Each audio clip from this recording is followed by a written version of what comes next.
Actually कुछ technical problem है, इसलिए बार बार ऑफ हो जा रहा है। तो हम क्या बात कर रहे थे, हाँ, जब मतलब उनके भाइयों को उसे छुड़वाने के लिए बहुत से पापड़ बेलने पड़े। जब ठाकुरबाड़ी के सामने ही वो लोग रात भर रहे। जब पुलिस ठाकुरबाड़ी का दरवाज़ा खुलवाता है तो वहाँ कोई नहीं होता है, वो लोग छिप जाते हैं महान लोग।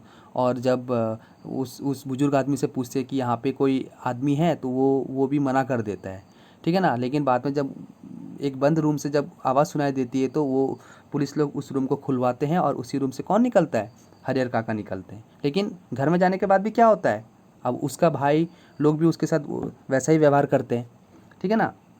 तो क्या होता है, काका जोर से चीखे, ठीक है, मैंने जैसे बोला चीख, जोर से चीखे तो लोगों ने उनकी चीख सुनकर उन्हें आज़ाद कराया, उसके भाइयों लोग ने। अब हरिहर काका का अपने भाइयों से पूरी तरह क्या हो चुका था, प्रेम जो था वो भी मतलब समाप्त हो चुका था, ठीक है। उन्हें पुलिस सुरक्षा दे दी गई और वे अपने परिवार से अलग होकर रहने लगे। अब पूरे गांव में मतलब यहाँ पे ऐसा कहा गया है कि जब महंत ने उसको मतलब किडनैप किया, तो उसको तो छुड़वाया उसके भाई ने, और छुड़वा के अपने घर में ले गए। और उसके घर में ले जाने के बाद भी उनके भाई लोगों ने भी अपने भाइयों के साथ में वही किया।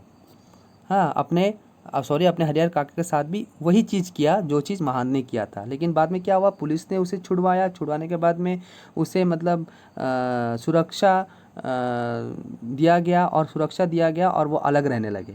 कोई उनकी ज़मीन को अपने भाइयों को देने संबंधी विचार प्रकट करता तो कोई उस ज़मीन को ठाकुरबाड़ी के दान में देने पर जोर देता। इस प्रकार पूरे गांव में केवल यही चर्चा चलती रहती थी कि हरिहर काका को ज़मीन को उसको दे देना चाहिए, इसको दे देना चाहिए, उसको अब ज़मीन के साथ ऐसा करना चाहिए। लेकिन आखिर तक हरिहर काका जो थे अपने बात में ही वो अटे रहे।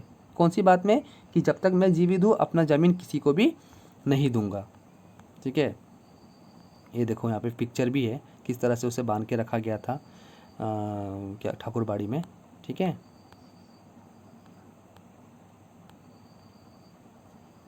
ठाकुरबाड़ी में किस तरह से बांध के रखा गया था,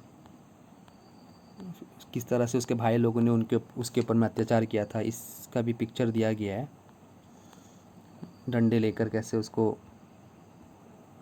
कैसे बंद कर लिया गया, बोरा कपड़े से कैसे उसको ढक के मतलब बहुत अत्याचार किया गया था। इसलिए कहते हैं ना कि जब आदमी अकेला होता है उसे तरह तरह के क्या बोलते हैं, परेशानियों का सामना करना पड़ता है, ठीक है। तो जब जब तक हरिहर काका का सब कुछ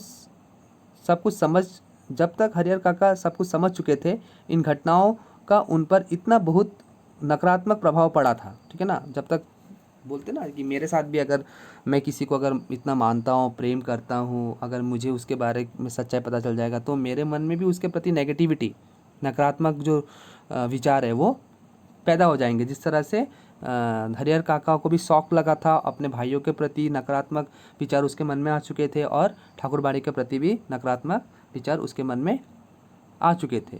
वे किसी से कुछ भी नहीं कहते थे, बिल्कुल चुप हो गए थे। इसलिए लेखक को मतलब परेशानी हो रही थी उनकी चुप्पी देखकर, ठीक है। केवल खुली आंखों से आकाश को मतलब क्या करते रहते थे, निहारते रहते थे। अब उन्होंने एक नौकर रख लिया था, ठीक है ना, जो उसकी सेवा करते थे, जो उनका ख्याल रखता था। पुलिस के जवान भी क्या होते थे, हरिहर काका के खर्च पे क्या कर रहे थे, बहुत मौज मस्ती कर रहे थे। तो ये हमारा हरिहर काका पार्ट है। As much as possible I tried my level best. अगर किसी तरह का भी कोई परेशानी है आप लोगों को, तो आप लोग पूछ सकते हैं, हम पूछ सकते हैं। और क्वेश्चन आंसर से भी अगर कोई परेशानी है तो वो पूछ सकते हैं। उसके बाद क्या करना है, ये मतलब मैं मतलब सोचूंगा कि क्वेश्चन आंसर को किस तरह से मतलब आप लोगों तक पहुंचाया जाए। तो थैंक यू वेरी मच।